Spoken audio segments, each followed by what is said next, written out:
Governor Kawira Mwangaza, especially after the rebranding of this party. Naona hii party itakuwa ya kutisha hapa Meru. Na naona 2027 hata MCA ambao ataingia pale assembly ya Meru hatakosa allowed 40% out of the total number of MCAs. 40%. Why? It's that serious. This is chama ya kuchezea. Number 1, Kawira Mwangaza is a mobilizer and a woman who is very vigilant. Na akiamua kufanya kitu anafanyanga na roho yake yote. You can't compare with any other politician allowed. She is a mobilizer. Na akiamua kusaidia hao vijana ambao watakuwa wanataka kugombea na hiyo kiti wataingia. Okay. Wow. Kutoka mahali ambapo Mori ametufikisha Bwana Bursar, as you introduce yourself, where do you see this will this UMP, the new party in town as we speak right now, imekuwa revamped lakini new kwa sababu sasa imepata hata waendeshaji wapya. Tunazungumza hivi, is it coming to hamper or rather to enrich the local party competitions in Meru? Because we have a number of political bigger players in Meru. How do you think this information is going to, or rather the new influence ya hii chama ambayo imekuja mpya, how is it going to affect them? Because we have other bigger players in Meru, DP is there, we have PNU, NOPEU. Unaona kwamba chama hiki kinaweza kubadilisha mambo ambayo tayari hivi vyama vingine vimekuwa vikijivunia hapa Meru? Thank you, Wakili, and your co-presenter. I'm Mbwiri Bursar from Central Ment. Thanks even for inviting us this morning. Thank you for being with us. Thank you for letting us have to share some few politics with our people. We can't also forget to thank the management for giving us this morning show, or some others to talk with the Meru people. Let me come straight to where we are now about the new party UMP. I would like to say one thing as a political analyst. This thing is it is popular now, but this is going to depend. It is going to depend with which alignment the government is going to make. That is the most important thing. It is going to depend with the other parties how she is going to make arrangement. First, with the DCP, that's a factor. Second, with this party of Munya, that's another factor. That the party which the new governor is going to join, the new governor of Meru, because it's going to be a struggle. Because now he has not declared his intentions and we are waiting to see how he is going to do. So Meru is a very fun place. Let me tell you one thing, Moria. It's a very fun place when it comes to politics. You cannot predict how they are going to behave. You cannot predict how the wave is going to be. You can see it's only in Meru, where we have in Mount Kenya, where we have got people of different parties being elected in Meru. You can see them, and they are there, MPs, even MCAs, with so many parties. So Meru will not follow just one party to mean that that is the party they are following. I don't think they are going to do that. But I'm not refuting that Kawira is a mobilizer. That one is a fact. But it will depend without the other people are going to tame her. Because they already know, as you know. They already seen what is happening as Moria knows. So it means those people are not going to sleep. They are ready to deal with this mobilizer. And they might do something which might shake you. Because you see, all those people who are there, who are having parties, they are not small people. They are also mobilizers. Is Munya not a mobilizer? Munya is a mobilizer himself. You know yet. Creator is still there. He's a mobilizer. This the president governor we have is coming up very fast. So I think here. Don't underrate him. He's one of the fast moving giants we have in Meru. According to all things, he's still there. And the chances that they're going to meet. Then there's this force of Gachagua. Gachagua is coming to Meru and is in Meru and is in Mount Kenya. It will depend how Kawira is going to handle Gachagua. Because Gachagua is having forces in Meru. So Kawira must be very careful how she's going to handle these people. That is the one which is going to decide whether our party is going to have people or not. It will depend whether she have majority or not. So the game here is which tactics she's going to play to fight or to join the other parties, or how she's going to act on the other parties. All right. Let's come back to Moria. Moria, tunapoangalia launch ya new party ambayo imeweza kufanyika na former governor Kawira Mwangaza. Je, unaamini kwamba imeweza kurejesha ule umaarufu ambao Kawira alikuwa nao, ama inaweza kurejesha ule umaarufu ambao former governor alikuwa nao mwaka 2022, na labda unaona kwamba kuenda mbele wabunge watamtegemea na viongozi wengine katika kaunti ya Meru? Speaking the fact, Kawira Mwangaza umaarufu wake hujaiteremka. Actually umaarufu wake unasema hujaiteremka? Hujaiteremka. Hata kama saa hizi sio governor. The numbers apart from kuwa governor, ni yule umaarufu wake bando huko. Na maybe tujui 27 what will happen, kama atasimama court itakubali asimame ama itakubali, but tukiangalia chama yake is a game changer kwa siasa yake. You control the next assembly of Meru, na kama vyenye Bursar amesema, sioni njia ingine anaweza team Kawira, wamemteam to the maximum. Impeachment was the teaming. But we must look at the facts. Ya kwamba there are other people who are very influential in Tole with the DCP, Munya with the PNU, the governor, Governor Mutuma is another fact and another force. In the calculation and in the matrix of politics, I think if Governor Kawira and other, they will share. The assembly will be a mix of political parties, and even hata kupata kiti ya MP na UMP atapata. I think giving him 2 out of the 9. Yeah. Tukiangalia attendance ya ule mkutano pale Mbwiri, we don't see the giants in Meru joining that meeting. What do you think was the I don't understand, Wakili, what you call giant. Is Felicity Biriri not a giant? Okay.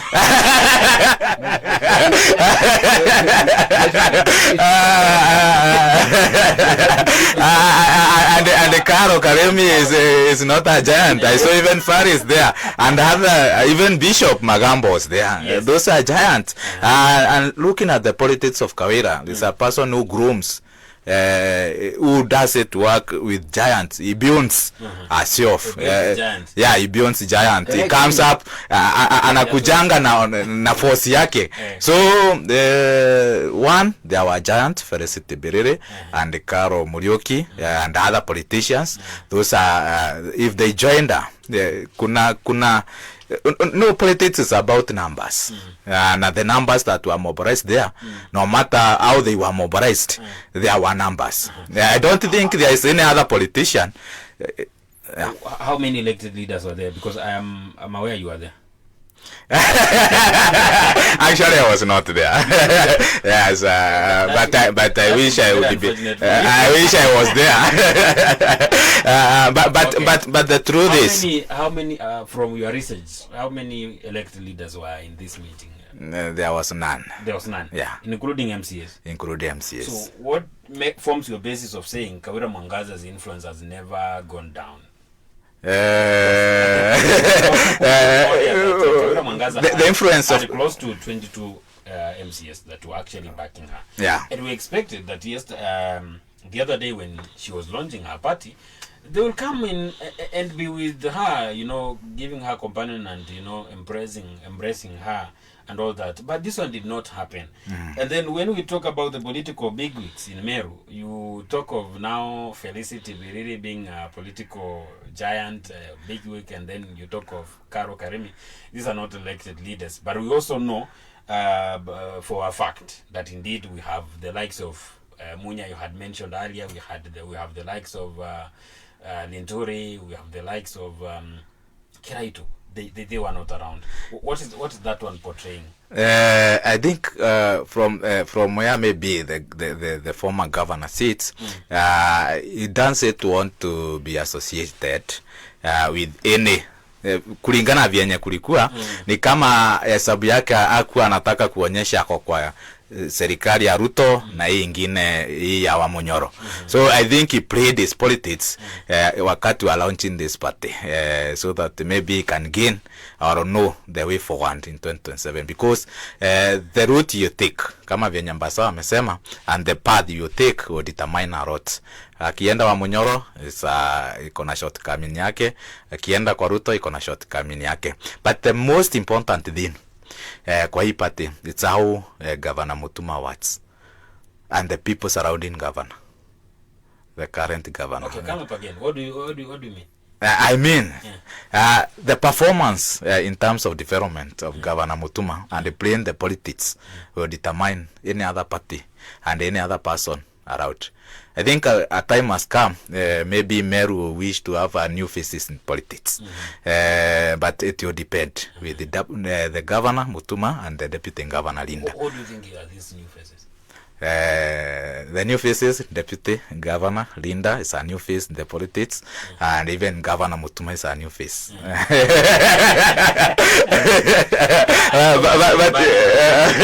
But this will depend. Actually, the development track for the next 1 year of Governor Mutuma. I think the people surrounding Mutuma should now realize and give Mutuma time to get out of the office and perform. Actually, we need him in the ground. I'm a political person who doesn't sijasema I'm supporting Kawira, I'm supporting this, but I'm talking from the political waves and the politics of Meru. Asipotoka kitamramba.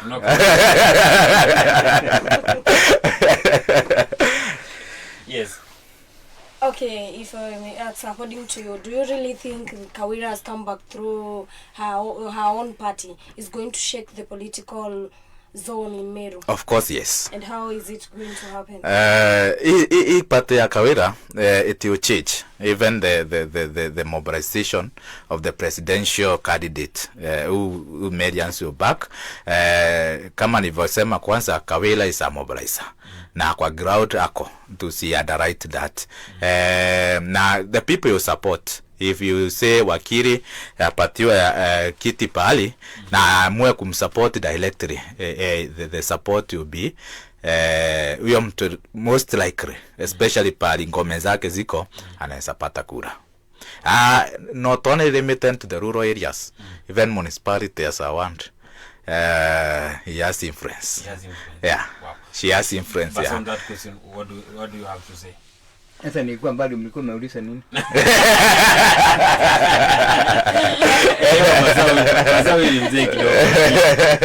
Hapana, nilikuwa nataka kumpatia nafasi tu mliongea maneno yote. Hii maneno Mbasa iwezi isha. Hii maneno ni mingi. Lakini tunauliza influence ya Governor Mwangaza. Kwanza hebu niongea hii maneno moja ameongea hapa. He has talked of Governor Mutuma being in the office. Yes. Let me tell you one thing. Kawira did not go in the office. He was always in the ground, looking at the following people, just doing okolea, doing all the other jokes, jumping here and there.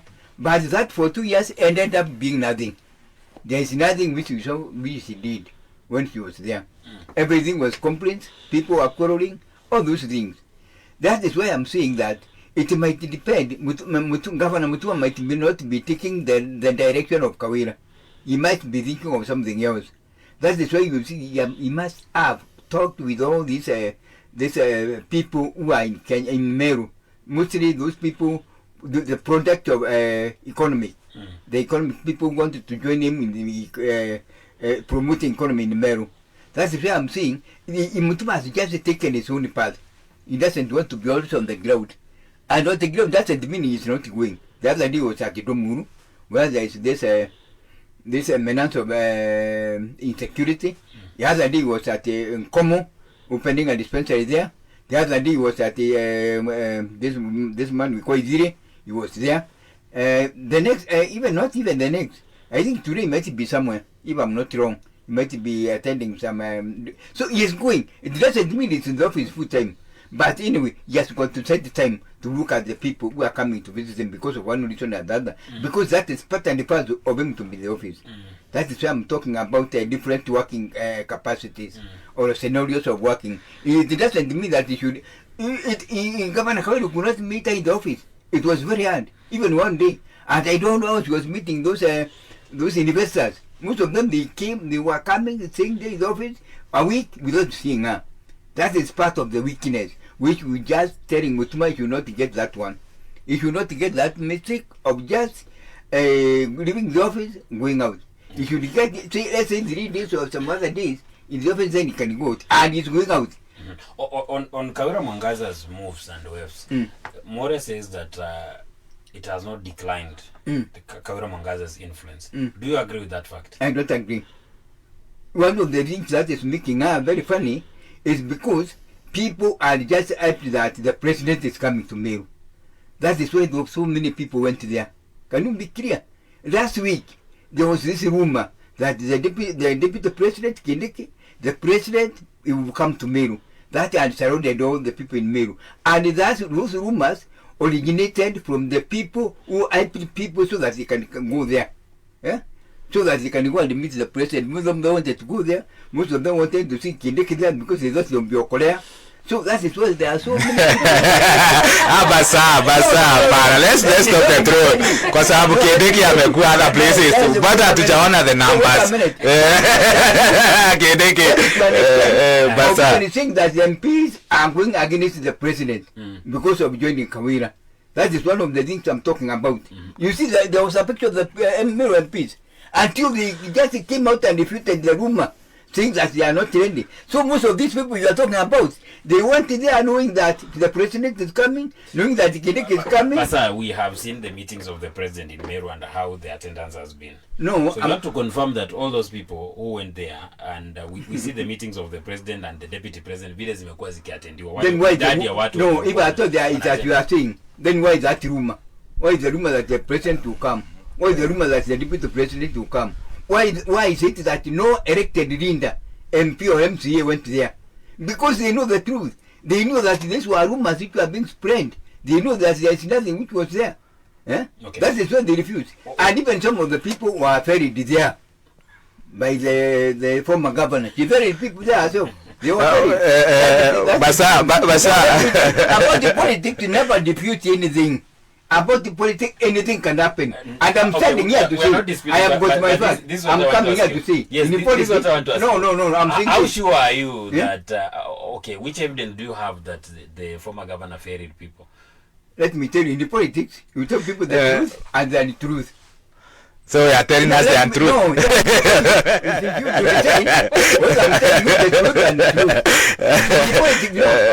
no, let me tell you one thing. Let me tell you one thing. Okay. It's not upon me to tell you whether I'm talking the truth or not the truth.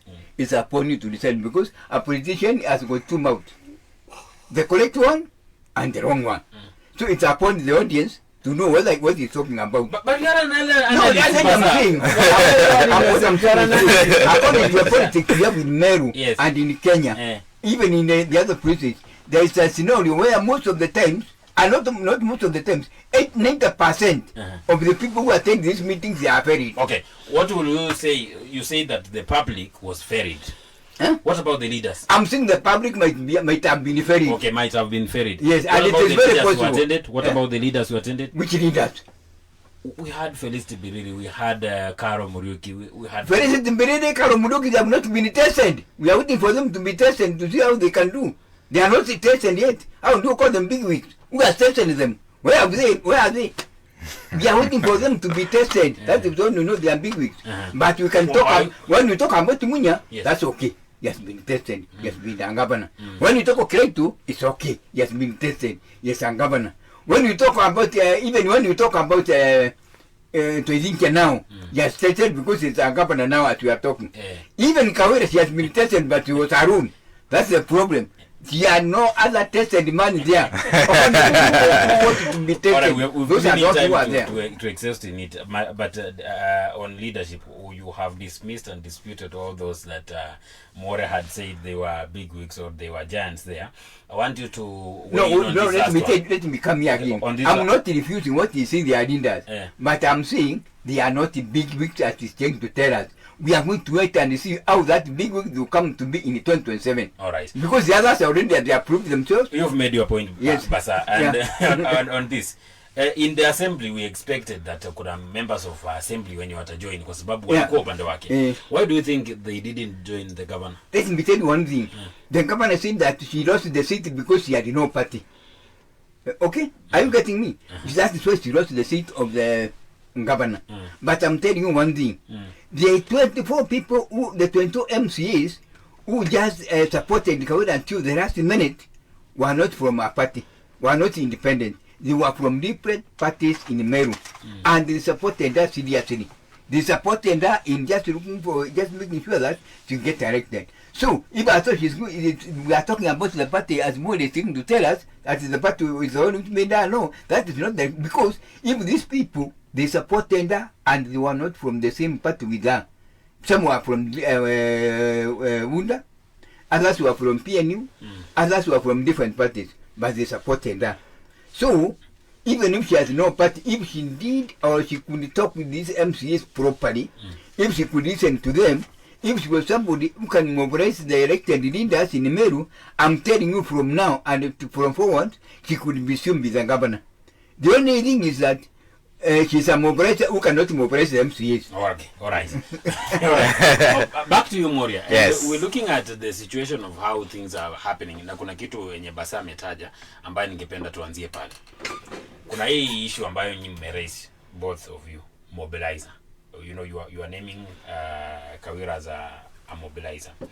Na huo mkutano huyu Basa amezungumza is a meeting that is alleged to have happened in Naivasha, where members of parliament are allegedly they are said to have agreed that indeed Kawira Mwangaza is a force in Meru, and you people have said that she is a force in Meru when it comes to ground mobilization.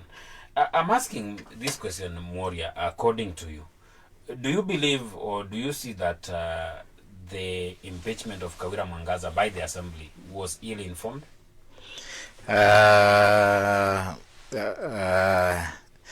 In terms of the crowd was ill-informed. I think they would give governor some time to perform until 2027. But in terms of nimeisema hapa tena, there is something that the governor, Excellency Kawira Mwangaza, need to do to organize how he deals with the political class. Hiyo ndio shinda, na akiweza kupanga tu kidogo as he mobilizes the crowd, anaweza get na other leaders in the table and discuss. She can Meru ingesonga vizuri, lakini hapo alishindwa kucheza karata ya siasa na wanasiasa wenzake. Hivyo sasa hiyo ndio ilikuwa shinda, na ukiangalia kukiwa hivyo, there are so many chaos, there are so many thoughts ambazo zitasumbua county. So lakini impeachment was unfair. She would be given time maybe to serve until 2027. Lakini everything has its own way. But we shall judge this. Let me repeat again. Depending on how Governor Mutuma will perform and Deputy Linda Kiome. How they will perform, will dispute or give these ones maybe after 1 year. We shall say actually it was good to impeach Kawira because now we have this Kablo, we have these dispensaries, we have this public health, we have this unity, we are seeing Meru going, there are investors in Meru more than what Governor Kawira did. So if it was your motive or was good, it will be determined by how the Governor Mutuma performs. Yeah. And from the time Governor Kawira was impeached up to date, do you see that the MCAs, or rather the impeachment, has it brought about public trust back to the MCAs, or it has deepened the political divisions in Meru? It has deepened. The political trust is not kuna vyenye tungetarajia and maybe vyenye mwananchi alikuwa anatarajia wakati we have a new governor, apart from vyenye walikuwa anasema ya kwamba huyu mtu afanyi kazi na sisi. We are expecting, actually let's wait for this budget, we are expecting to see more of the involvement of MCAs in the ground, but it is tricky. Bando ni very tricky kwa sababu the more inaweza kuwa vyenye Kraito aliachilia ikute kwamba hao MCA bando wanasema unaona ni mimi naleta kazi, so governor aleti kazi. So it's a game that I think the advisors and I believe of Governor Mutuma and the Deputy Governor Linda Kiome need to sit down and look how these things will unfold, especially in the political future of Governor Mutuma. Yeah, apart from maybe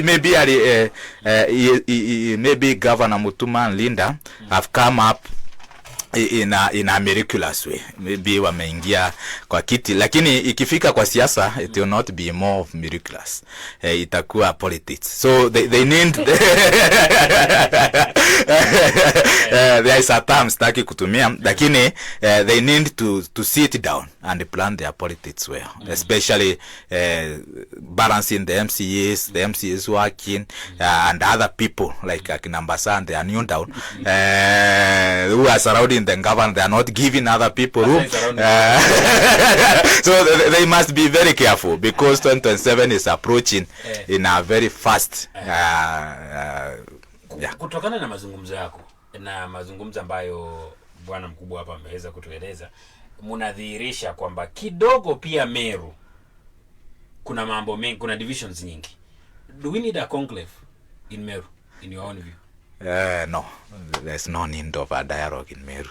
We need development. We are enough. Enough is enough. Let's see people working. Wacha tuache kuona mikutano kila wakati, and I will emphasize this. The people surrounding the governor, let waachilie governor tufanyie kazi. The more he meet the investors, let him meet the people of Meru.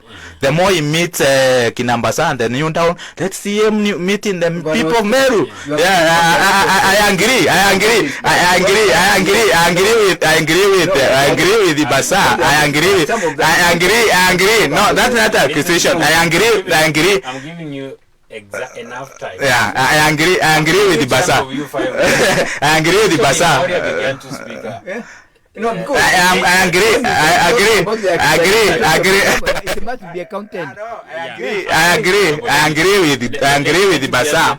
I agree with the Basa that we have seen governor in Dumuru, we have seen governor in Mwenda Idris place, but the time is limited for governor. The time is limited on a very you want to see the governor just walking around? No, not walking around. What do you mean by? I want to see the governor launching developments. Okay.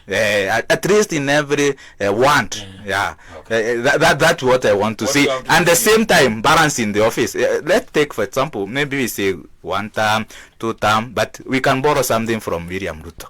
William Ruto is meeting the investors, is outside the country, and you see him at least in every county in this country. Bwana Basa, there were some things that were said by Moria that you really feel bitter about. No, what there is. I want to get your view about what that. There is. And I'm giving you enough time to respond. What there is. 5 minutes to respond. Whenever we talk about the moves in Meru, we must be very clear what we are talking about. We must be sure how the political matrix is as we are talking now.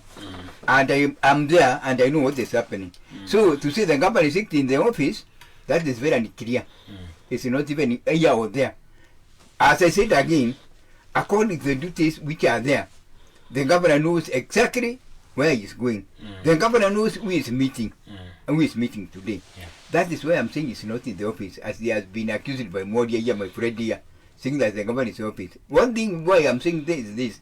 I've just mentioned some places where he is going, and he has got time to meet the people, and he has got time to go. That is why I said there were times when even investors could come even from abroad, coming to Meru, and they could go back without even meeting the governor. They could go back without meeting the former governor who was there, and sometimes they could stay the whole day, without even meeting the governor, and they were not even given the appointment. Nobody was there to give the appointment. The only thing which was happening, and which could not be read, and which she could not be able to go, is Okorea. That one was given there. That one nobody could just make appointment. That was there, and she could not go. But when it comes to other investment, like talking about coffee, like about the security, because about the security, it is now, can see that it is being addressed now when the new government I think is there. In the other places, I have never heard of the Meru governor talking about security in Lumuru. I have never heard about the former governor talking about the security in Mirare, that Kachuru there. But now I can see the government is very serious. He has even reinstated the what do you call this security people who have been employed by the to help the police. We call them what? The guard. The guards. They are there now. And yesterday you can see what they were doing. They were just being introduced to the people there so that they can keep the security. And those are the people who the former governor had just told them to come to Meru to be MDF upper in this town. That's one of the things. MDF ni gani Bursar? Yeah? MDF ni gani? Let us talk. Eh? Let us can talk anything. And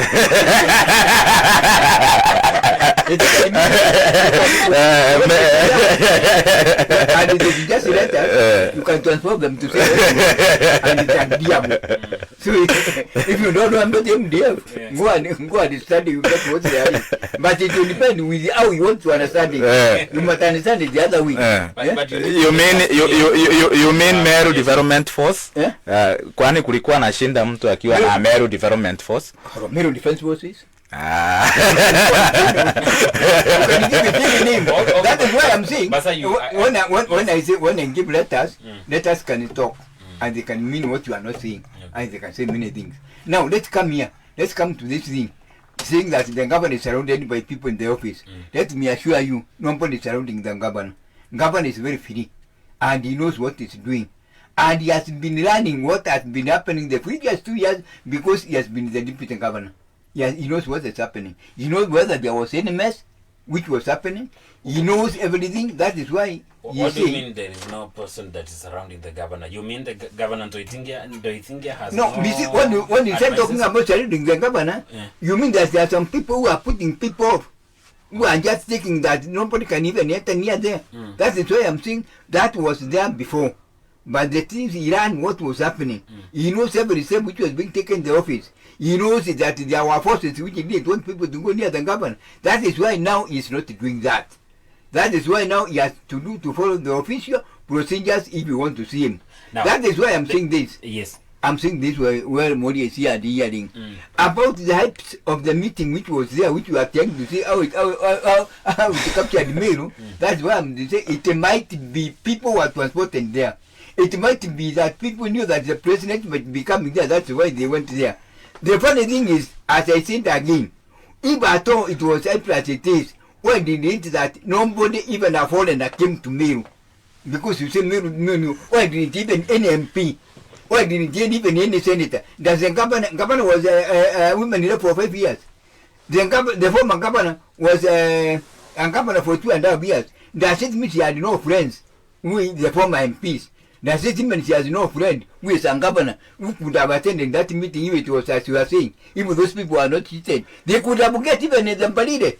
She's among the 7, what we were calling 7 what? G7. Even one of the G7 could have come here just to help her do something. That means even the G7 is not supporting her. They refuse to come. Why didn't even one person from Siaya or from Busia or from the Eastern? Yeah? Why did somebody volunteer to come and help a woman like her? Nobody came. So the only thing which happened there is that the meeting was turned into a Meru affair.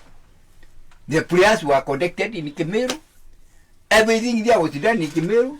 The National Party was launching in somebody. No, listen. Yes. The National Party was launching in somebody's home. How can you come all the way from Busia coming to assist the launching of a party in somebody's home? How can you come in your home to launch a party with you in your home? And then are you senator? Eh? Kama mtu kama Sifuna akuja hapa akuja Ntumbuli ya rabu Ntumbuli akuja akae hapo. Ati sasa ni launching ya party somebody's home. That is a national party which is not supposed to be in somebody's home. That is a party which is supposed to be addressed in the national language. So you believe the planners messed up? The planners messed everything because what they told people is not what happened.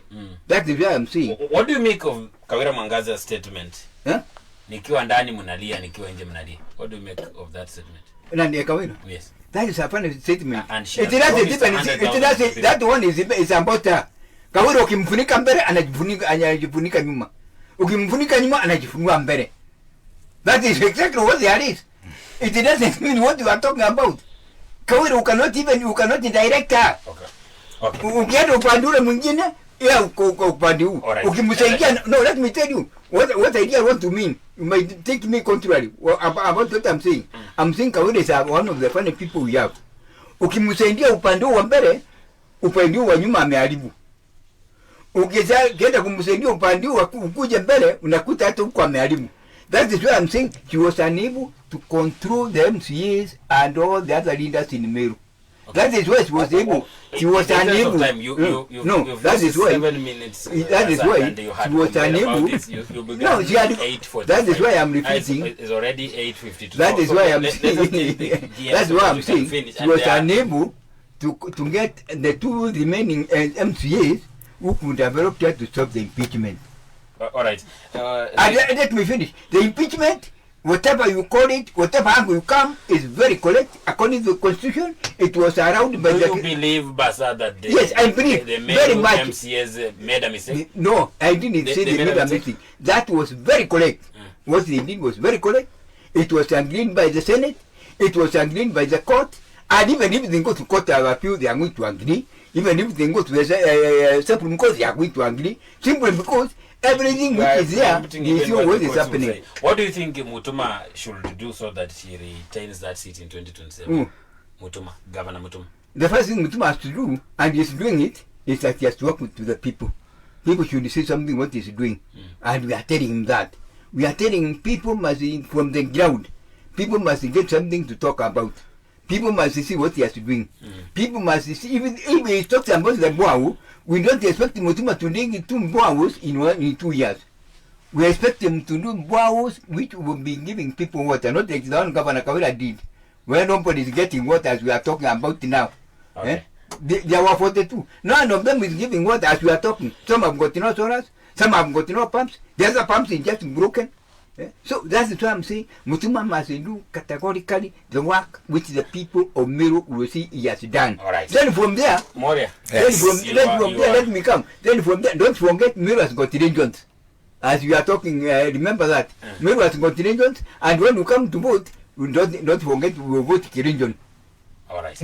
That one we shall talk about it another time. We are actually remaining with only 3 minutes to finish, and I want to give your colleague here time so that he can be able to respond to some of what you have said. Yes, and then he will also give us the final words. So Moria, give us. And I said that he's going to stick with the root of the. Yeah, let's concentrate with Meru first. Yeah. So Moria in Meru. Yes. Kuna mambo ambayo Bursar amesema najua utahitaji kutoa kauli yako, lakini your final word for the, you know, when we look at Meru averagely residents turning in what's singly important, what should people really expect and watch the space as we go forward, looking at all these political bigwigs in 2027 and all that we've just mentioned? Thank you, Sana Wakili. But let me mention one thing. As we beat all the politics and the people close to the governor, Mutuma, maybe if he performs, if they want him to retain the seat, let him perform. Na kabla nisahau, acha nisalimie mtu anaitwa Benson Muriuki. Na alikuwa ameniambia nimsalimie hapa hewani, anaomba kiti ya Ntima West. Benson Muriuki. In terms of politics in Meru, things are changing. Na tujui what will happen with Peter Munya and Rinturi. If they will be in one force, Wamunyoro, the politics of Meru in terms of governorship will change. But if in terms of legions, currently we don't have anybody from Imenti who we can say now is a potential person who now will take the seat of the governor.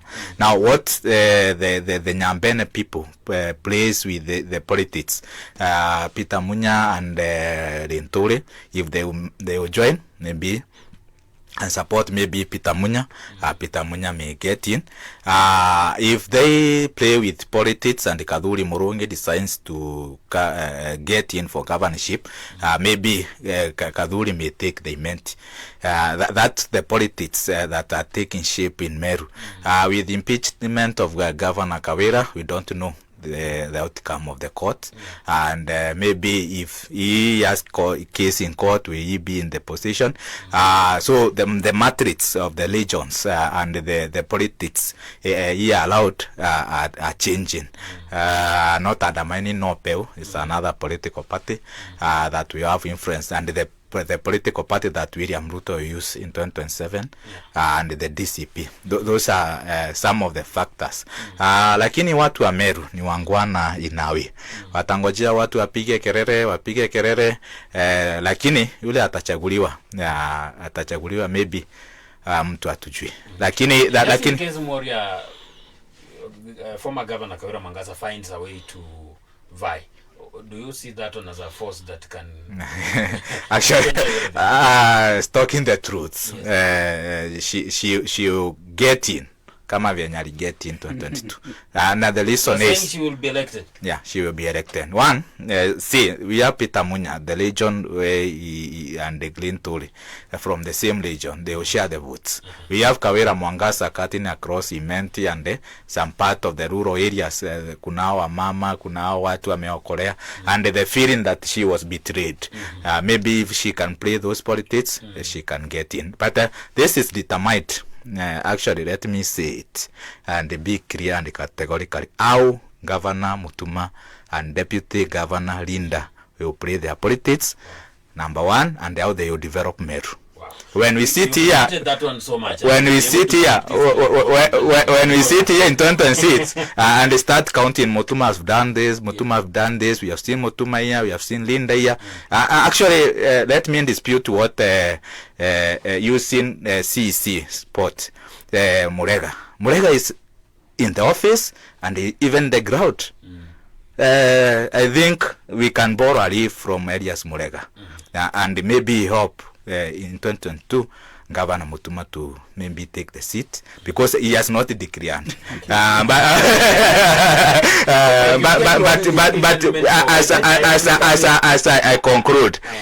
as I conclude, I'm very appreciable to Governor Mutuma for electing and taking Linda Kiome as the deputy governor from North Imenti. I'm proud and I'm feeling proud of it. But let them perform. Let me tell you one thing. We have got my friend here, Mr. Modi. Let me tell you one thing. One thing alone. Murega is your friend. That